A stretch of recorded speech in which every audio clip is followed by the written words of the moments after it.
ఓయ్ మొదలెట్టావా? కొంచెం టైం దొరికితే చాలు కదా, ఎక్కడ లేని బాధలన్నీ నీ దగ్గరికి గుర్తొస్తుంటాయి. అండ్ లేనిపోయిన బాధలను కూడా క్రియేట్ చేసుకుని మరి లైఫ్ని ఉండే ఆ చిన్న హ్యాపీనెస్ని కూడా కాల్తో తొక్కేసి బాధపడుతూనే ఉంటే, అండ్ ఆ బాధకి ఆ సాడ్నెస్కి నువ్వు వెల్కమ్ చెప్తూనే ఉంటే ఎలా కుదురుతుంది చెప్పు? సరే, జరగాల్సింది ఏదో జరిగిపోయింది లైఫ్లో, ఏదైనా కూడా జరిగిపోయింది, ఇంక నిన్న అయిపోయింది కదా. నువ్వు నిన్న జరిగిపోయిన ఆ సక్సెస్ అయినా, నిన్న జరిగిపోయిన ఆ ఫెయిల్యూర్ అయినా, నిన్న జరిగిపోయిన ఆ హ్యాపీనెస్ అయినా సరే, నిన్న జరిగిపోయిన ఆ సాడ్నెస్ అయినా కూడా గుర్తెచ్చుకుని ఫోకస్ చేసుకుని ఈ రోజు ఎందుకు స్పాయిల్ చేసుకుంటున్నావు, అండ్ ఈ రోజు ఎందుకు లింక్ పెడుతున్నావు?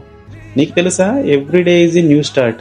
ఇది నువ్వు చాలా రెగ్యులర్గా ఉన్న థింగే, కానీ దీన్ని నువ్వు ఎంత నమ్ముతున్నావు అనేది చాలా ఇంపార్టెంట్. ఎన్నిసార్లు కావాలితే అన్నిసార్లు, ఎప్పుడు కావాలితే అప్పుడు నీ లైఫ్ని ఏదైనా కూడా నువ్వు మళ్ళీ మళ్ళీ బిగించేయచ్చు. నువ్వు బలంగా నమ్మినప్పుడు మాత్రమే నీకు అదొక వెలుతురులా కనిపిస్తుంది. లేదంటే వెలుతురున్న ప్లేస్ కూడా నీకు చీకట్లాగానే కనిపిస్తూ ఉంటుంది. నీకు చెప్పేది ఒకటే, నిన్న అయిపోయింది దేని గురించి కూడా నువ్వు లైఫ్లో ఫోకస్ చేయకు. ఈరోజు నీ దగ్గర స్టార్ట్ చేయడానికి ఏదైనా కూడా బ్యూటిఫుల్ టైం ఉంది. సో పాజిటివ్గా థింక్ చేయి, పాజిటివ్గా నువ్వు ఫీల్ అవ్వు. లైఫ్ నిజంగా బెటర్గానే కనిపిస్తుంది. నువ్వు ఫీల్ అవ్వు, నీ లైఫ్ బెటర్గానే ఉంది. ఆ బెటర్ లైఫ్ని ఇంకా బెటర్గా ఫీల్ అవ్వు. అర్థమవుతుందా?